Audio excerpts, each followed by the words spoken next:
Assalamu alaykum azizlar. Atrofimizga nazar soladigan bo'lsak, nurg'unlagan xonim qizlarimiz to'xtamay oila tarbiyasi, ona tarbiyasi haqida izlanyotdi. Shu munosabat bilan Aqdam Umarning Uyg'urlarda ona tarbiyasi va onalarning saposi nomli bu maqolasini har qaysilarning huzuriga sundim. Oila tarbiyasi, ona tarbiyasida oz to'la bo'lsa-mu yordam bo'lib qolg'usi. Önge alğıcı Nigara Tursuntay. Allah sübətlik insanlardan tanlab bizlərə peyğəmbər, padişah, əvliya, alim, hüküma, münəccim, feylasub, sərkərdə, ustaz həm dahi qıldı. Bularning hammasini analar tuqqan. Məyli qandaq eriq, qaysidən qit'a, qabila, millatdan bo'lsin, qaysi insonning sübti sapasi yuqori bo'lsa, shu buyuk insonlik martabasiga ko'tarilib yetishdi. Har qaysi millatdan bunday kishilar ko'plab yetishib chiqdi. Bu yerda men ularning hammasini tilga ilib sanab bo'la olmayman. Qisqasi bilmayman. Biladiganim nihoyat oddiy ham oz bo'lib, u bo'lsa-mu bizdan podshoh, avliyo, olim, dahi eng oz chiqdi. Qancha yuz yillar bo'ldikin bizda bunday insonlar tug'ilmadi. Uyg'ur analar bizdeklarni millionlab tug'di. Aroqkesh, bangi, bekorchi, lopchi, yetimchi, g'ayvatxo'r, qalandar, qimorvoz, sarong'olcha, xumsi, chiqimchi, sotqin, musofir, ilgari bosmas tijoratchi, yolg'onni atkazchi, o'g'ri, rammol degandeklar eng ko'p, eng mo'l usulliq tug'ildik. Vatanni bir uy desak, bu uy bundaqlar bilan liq qoplandi. Uyg'ur analari askar, qo'mondan, olim, donishmand, dahi, faylasuf deganlarni bexillik bilan nihoyat oz tug'di. Payg'ambar, avliyo tug'ilmag'ili qancha yuz yillar bo'ldikin, buni hisoblash tas. Bu yerda urug' yaxshi bo'lib, yer nachar bo'lsa-mu, biz bo'lib tug'ildik. Yer yaxshi bo'lib, urug' pichak bo'lsa-mu, yana shu biz bo'lib tug'ildik. Yaqinqi 100 yildan buyon yarmi nachar urug'mi pichak bo'lg'ashqa bizga o'xshash sifatsiz axloqsimon odamlar tug'ilib, xoruzorlik ichida axlatdek dasilib yuribdimiz. Dadimiz haroqkashlik, bangilik bilan, onamiz g'ayvat ham o'zini yasash bilan bizlarni terib o'stirdi, biz xuddi shular bo'lib yetildik. Bolalarimizni shundoq tarbiya bilan yetildiryapmiz. Bolalarni shundoq yetildirganligidan gap yo'q. Mana bu yaqinqi bir qancha yuz yillik Uyg'ur jamiyatining takrorlanib turishi. Biz eshak minsakmi, aeroplanda ussaqmi, supatimizda o'zgarish bo'lmadi. Kiyim o'zgargan bilan kiyimning ichidagi odam o'zgarmadi. Tahlimakonda yossaqmi, Amerikada yossaqmi, Baytul Haramda yossaqmi, Qavoxonda yossaqmi, yanada yiliq Uyg'urning dal o'zi biz. Yanada o'xshash boyi sanagan kasb bilan, taqdiri bilan yashadik. Biz yaxshi yerni qo'g'lashdik, ammo topolmadik. Shuncha yaxshi yerni qo'g'lashdik, ammo topolmadik. Shuncha yaxshi yerlardami yaxshi bo'la olmadik. Chunki biz o'zimiz yaxshi bo'la olmadik. O'zimizni yaxshi qilib tug'a olsak, qura olsak deganni o'ylamadik. O'zimizni yaxshi qura olsak, dunyoning yaxshi yerida yassak, texim yaxshi bo'lamiz. Eng nachar yerda yassaqmi, shu yashagan yerni yaxshi qilib o'zgartiramiz, qura olamiz, yaxshilay olamiz. Ko'z oldimizdagi biz dastlab turayotgan yer qandoq yer? Yaxshi yer. Ammo o'zimiz yaxshi odamlar bo'lmag'achqa yaxshi yasholmayotimiz. Yaxshi bo'lganlar nachar yerlarni yaxshiga aylantirib, yaxshilab yashayotdi. Ba'zilar uchun azob oqibatli bo'layotgan tuproqda yana ba'zilar jannat huzurini surib yashayotdi. Uyg'ur bo'lib tug'ilganlar dunyodagi eng go'zal shaharlar, eng boy ham madaniyatli davlatlar yasimi, 4 Uyg'ur bir yerga kelsa, orasi yaxshi bo'lmay, birlasholmay, Tahlimakonning qumliqida yashaganlardan farqi yo'q yashayotmamdi. Biz o'zimizni, mo'rimizning ustidagi qapoqdek kallamizni o'zgartmay jannatga kirsakmi, jannatning bizni degan yermi do'zaxga aylanib ketadi. Mana bu bizning tug'ilish nuqtasi bilan o'lib kirib ketadigan nuqtarligidagi fojiamiz. Bu bizning tug'ilish minutida boshlangan xatoligimiz. Bizning bu yerda eng diqqat qilmayotgan masalamiz bizni tuqqan onalar masalasi. Asli bizni tuqqan, tug'adigan onalarning sifat saposi masalasi bizning eng diqqat qilib o'ylaydigan masala edi. Agar urug' nachar bo'lib, yer yaxshi bo'lsa, yerning kuchi bilan nachar urug'ning sifatini qadamma-qadam o'zgartib, eng sifatli urug' qilib yetishtirib olg'ili bo'ldi.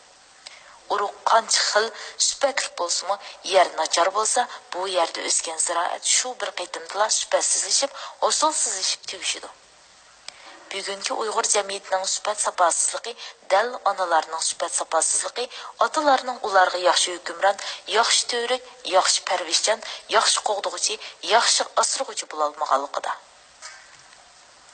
Dunyodagi nurg'un mashhur sifatli insonlarning otasining tayini yo'q, ammo ularning onasi ajoyib sifat va qudratga ega. Ona Alloh tarafidan insonlarga yetakchi qilib tanlagan. Endi biz Uyg'urlarning ona tarbiyasi bilan Yahudilarning ona tarbiyasini silishtirib ko'raylik. Yahudilarda bola tug'ilgandan boshlab barliq topgan targini bola tarbiyasi sarf qilindi. Ularning eng ko'p pul sarf qilib tarbiyalaydigani, atrofliq bilimga ega qildigani qiz farzandlar. Yahudilar o'g'illariga qaraganda qizlarni qattiq tarbiyalaydi. Ular qizlarni cho'qim oliy maktabgacha, sharoiti yor berganlari doktorlikcha o'qitadi. O'g'illariga asosliq harbiy ta'lim-tarbiya, savdo, hunar va sanoat bilimlarini egiltidi hamda hunar, kasb bilan pul tepishga qo'ydi. Sizlar nima uchun o'g'illaringlarni o'qitishga qaraganda qizlaringlarni o'qitishni shuncha muhim o'rin qo'ysizlar degan savolga jahonning har qanday bulung-pushqiqidagi Yahudi mundaq javob berdi. Qiz bola bir millatni tug'ib, o'stirib tarbiyalaydigan ona. O'g'il bola bo'lsa, Alloh tarafidan talo adami qilib yaratilgan. O'g'il bola oila ishlarida qiz bolaning rolini o'ynay olmaydi. Millatni tug'ib, oilani to'g'ri tarbiyaga ega qildigan yana ona. Ona savotsiz, tarbiyasiz, sifatsiz bo'lsa, bu oiladan har qanday qilibmi yaxshi, iqtidorli, sifatli odam chiqmaydi. Shunga biz butun vujudimiz bilan millatni tug'adigan qizlarni oxirgacha o'qitish orqali sifatli onalarni yetishtirib chiqamiz. Oliy tarbiya ko'rgan sifatli, sapasi yuqori onalarga erishmaguncha millat sifatli tug'ilmaydi. Sifatli tarbiyani bitilib chiqmaydi. Bir millatning onalarining sifati qanchalik bo'lsa, shu millatning sifati shunchalik bo'ladi. Sifatsiz onalardan tug'ilgan millatlar hargiz sifatli bo'la olmaydi. Mana bu Yahudilarning axloq, g'urur, vijdon qonuni. Ular qizlarini oliy ma'lumotli qilib o'qitish yo'lida o'lib ketishga rozi, hargiz o'qitmaslikka rozi emas. Ularda ikki qonun mangulik bo'lib davomlashib kelgan. Biri qizlarni siyosat, tarix, jo'g'rafiya, din, matematika, ximiya, fizika, axloq, ayollar axloqi, dunyo bilimlari va dunyodagi eng yangi bilimlar bilan to'liq tarbiyalash. Yana biri bolani cho'qim 2 yoshga kirguncha to'liq emitish. Yahudilarda bolasini 2 yoshgacha to'liq emitmagan ona la'nat nafratga uchraydi. Kamsitiladi, haqoratlanadi. Jamiyat tarafidan, diniy qonun tarafidan axloqsiz ayol deb qarilib jazolandi. Shunga ular bolasini o'ldirib etishga roziki, to'liq 2 yoshgacha emitmaslikka rozi emas. Endi ashu Yahudi onlardan tug'ilgan bolalar qarab boqaylik, ular qancha 100 yillab dunyoning hamma yerida vatansiz sarson bo'lib yurdi.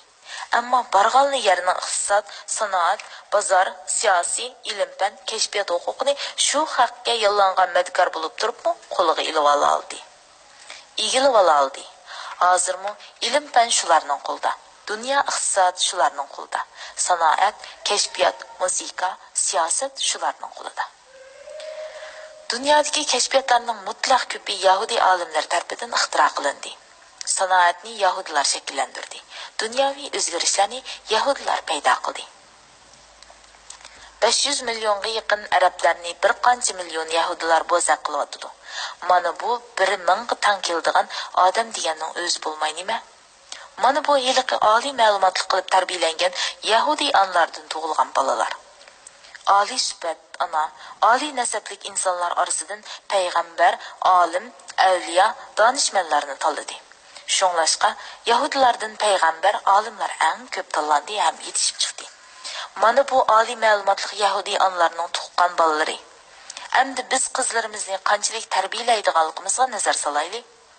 Dal Yahudilarning aksicha biz qiz bola taloq ketadi, uning ko'p kuchlashning hojati yo'q deb qaraymiz.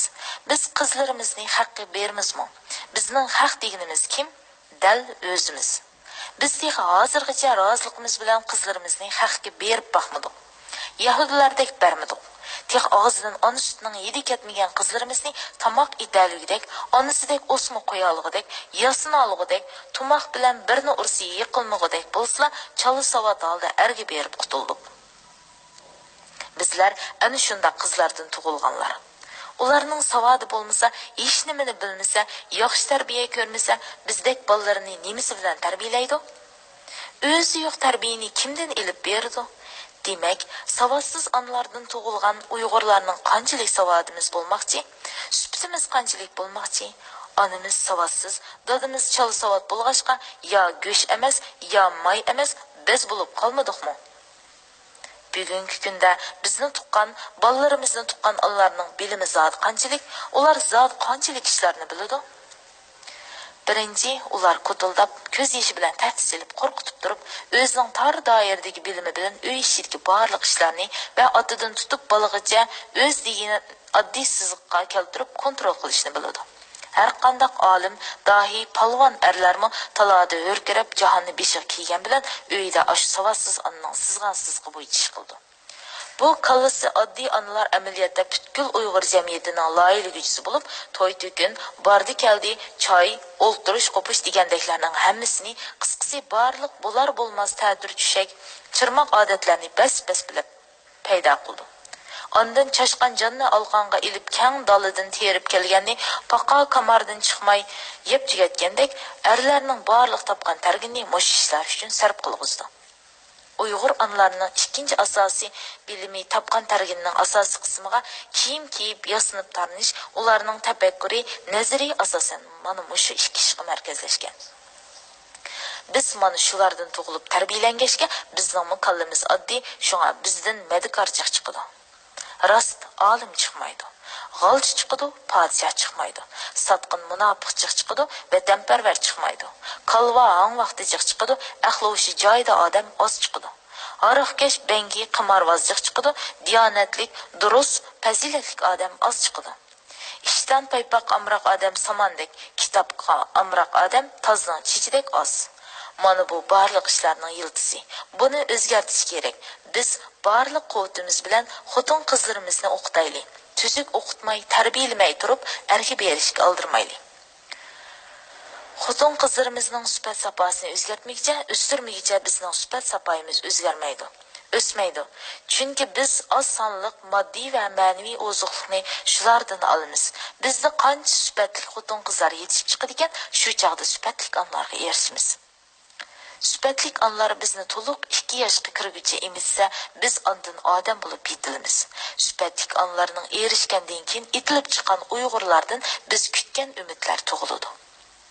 Bugungi qalandar, bangi, hasharchi, medikar, haroqkesh, harom tamoq, bekorchi Uyg'urlar shuni astin chiqarmayli ham diqqat qilaylikki, oliy maktablarni bitirgan, hatto doktor bo'lib barliq yapon xotin qizlarining to'y qilgandan keyinli xizmat o'rnidan chekinib, oilaga qaytishi erning yaxshi jo'rsi bo'lish uchun emas, eng muhimi sarxil sifatli yapon millatini tug'ib tarbiyalash uchundir.